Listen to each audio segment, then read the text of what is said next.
Hello students, welcome back with the Unit 9 Psychology and Sports. Today we will cover two topics. One is a Big Five theory and motivation under this chapter. So let's start. Today we will cover Big Five theory. The five broad personalities traits described by the theory are openness, conscientiousness, extroversion, agreeableness and neuroticism. These five theories today we will cover. There are the qualities of person on their behavior.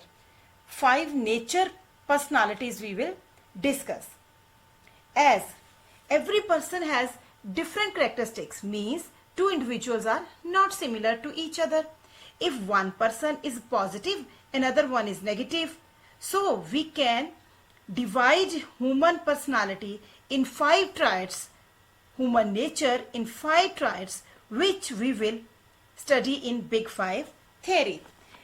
Importantly, each of the five personalities factor represent a range between two endpoints, means each and every personality has 2 points, like one is a high scale and one is a low scale. Okay, so let's discuss. The very first personality trait we will cover, openness, and it can be of two type also, means all traits have two types. One is with high score, those who fulfill completely this openness in a good way, and under low score who will not fulfill this openness or in a negative way. So let's start. Openness. The primary characteristics are imagination, feeling, curiosity and creativity. Openness person is a imaginary, feelingful, curiosity and creativity. And those who comes under high score, they are having a much curious level. They are ready to learn new things. They are ready to accept new things. They are ready to change their lifestyle. And even they are very much creative and emotional also. Same other side, opposite way, they dislike change. They are more traditional and may struggle with the abstract thinking. They don't have the thinking level that they are ready to change. They are not ready to change anything in their life. They don't have a good imagination power. They are not creative and they do not enjoy new things. Okay. So next is a conscientiousness. Under this conscientiousness, the personality comes is a disciplined, order and carefulness in work. The people who covers high scores, they all are very goal oriented, thoughtful, strong with impulse control. They are having a good control on their impulses and very much disciplined. They are very much organized also. Okay, systematically they do work. And in a low level, they dislike having schedule, means whatever the work they want to do, it's not according to the schedule, means they are disorganized. Next is a extraversion. Under extraversion, the main primary characteristics are sociability, talkativeness and expressiveness comes under extraversion. Extroversions are those who comes under high score. They are outgoing and get energy from the people around them. They love to meet the people, with new people, meeting with new people, they enjoy. Okay, so they are full of energy, very energetic. They are very much excited. They are and ready to do new things. They are very much extraversion. And the opposite end, under low score, They are like an introvert. They are not ready to meet anyone. They don't have any social circle. They feel low in social settings. Even they often prefer to be in a corner away from others. They comes under a introvert people.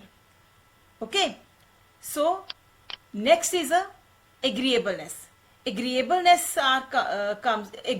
comes under trust, honesty, and they are very kind by nature.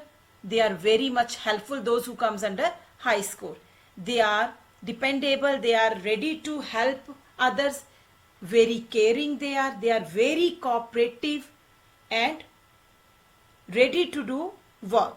And the person who comes agreeableness under low score, they don't have interest in helping others.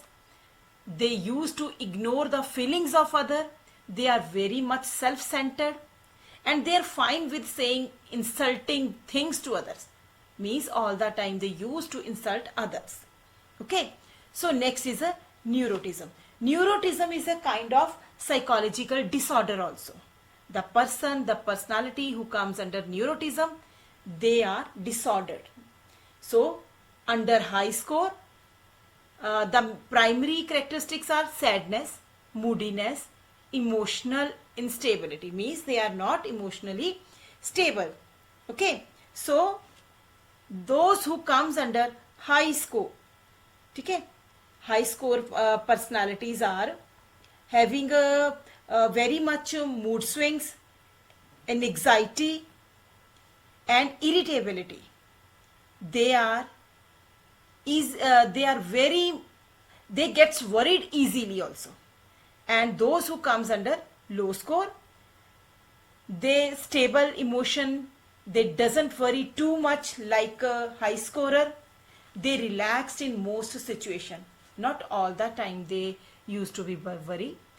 Sometimes they get relaxed also. Okay. So next we will do the motivation. First, what is the motivation? The word motivation has been derived from the word motive, which means need and desire. Motivation is an internal feeling. Motivation is a force which include interested of learning of any activity or skill among the player or athlete. So motivation means to be inspired to do something. It is kind of inner force which energizes a man to make constant effort.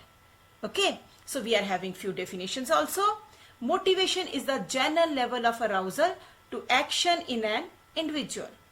According to Sage, the drive to strive is called motivation.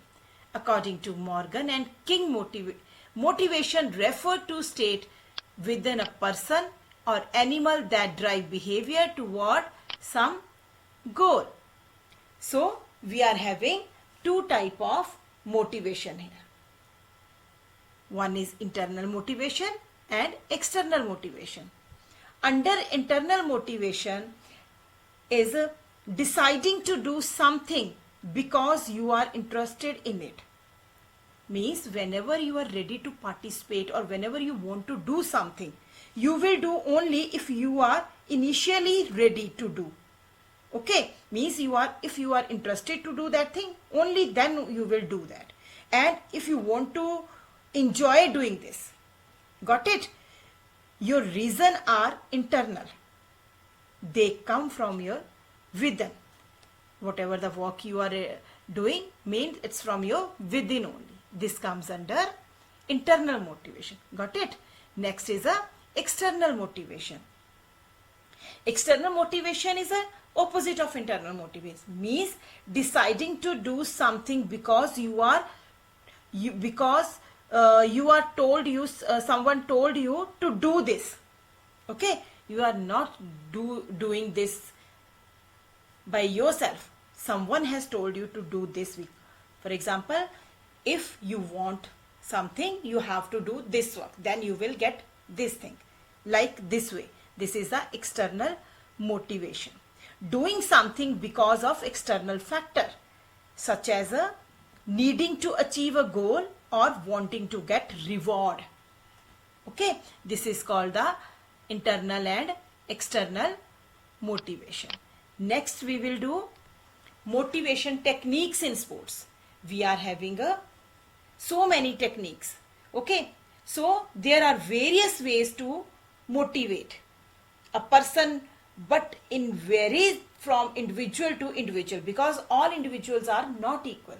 So we cannot motivate to all with the same technique. Okay, we have to apply different kind of techniques to motivate some group. Okay, they come from the different background, they come from the different attitude, they come from the different behavior, they come from the different families. So we are having different kind of techniques to motivate them to change their behavior, to change their attitude. They have to be dealt with the various method. So we are going to explain the techniques which we use to motivate athlete or a person. So the very first technique is a goal setting. Goal setting is one of the most powerful technique of motivation. The athlete should be very specific and clear about his goal, because if goal will be not clear, athlete will not get a good performance. Okay, so athlete should be very clear what he has to do, how he has to do, and why he has to do. Okay, means these three things always in mind, then only he or she will able to achieve the goal. The goal should not be impossible to achieve if these three things will be there with the player. Okay, so next is a reinforcement. Reinforcement is the use of reward and punishment that will work to either encourage or discourage. Okay, there are two ways of using reinforcement. One is a positive approach and second is a negative approach. The positive approach focus on rewarding and increasing the behavior, and negative approach focus on punishing undesirable behavior and should lead to decrease of these behavior in the future.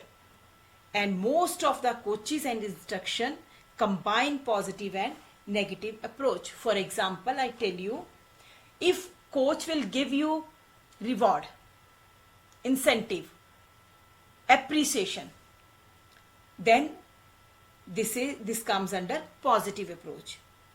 Okay, if coach will give you punishment, that you will take a negative. If you will take it negative, you will not give a good performance. But if you will take it positive, then it will be beneficial for you. Okay, so next is a knowledge of progress. The athlete should know fully about himself or his capacity, quality, his behavior properly. Okay, one should be made aware about his progress from time to time. Knowledge of progress is must, because progress is also a reward in itself. For example, you are giving exams. We'll take example of UT. You have given a UT1. You have not get good marks like 12, 15, like this only. Then you started hard work. Then in UT2, you got 20, 22, 23 like marks. And there is a progress after getting your hard work. Now in a midterm, again you will achieve more, like 28 or 30 out of 30, like this way you are increasing. So progress should be there. Time to time we should check our progress also. Then reward. Reward can be effective to motivate the player. Various rewards are cash prizes and in the form of appreciation also. Next is a role of spectators. Role of spectators means crowd plays an important role in motivating the player. Good and positive response of spectators encourage the sports person to give maximum positive, okay, and then positive talk. Positive talk by the teacher or coaches is one of the best method to motivate an individual. It can help the athlete to change his thinking and behavior. It is most important even for player and athletes at international level also. At lower stages, it work as a most successful tool for the motivation. Okay, so this is the positive talk should be there. Next is a role of mass media. Role of mass media like television and newspaper play important role in motivating the players. When media give coverage and recognition to the performance of a sports person, it gives confidence, it increase self-confidence. Okay, then jobs. Outstanding sports person can be offered good job according to their achievements and educational qualification. There are various departments which provide job to good sports person, that is police department, Indian Railway, bank and Air India, etc. Okay, so these are the techniques to motivate player or person. So that's all for today. Hope you will cover this topic very easily. If you will find any difficulty, please let me know. Stay safe, stay at home, and thank you.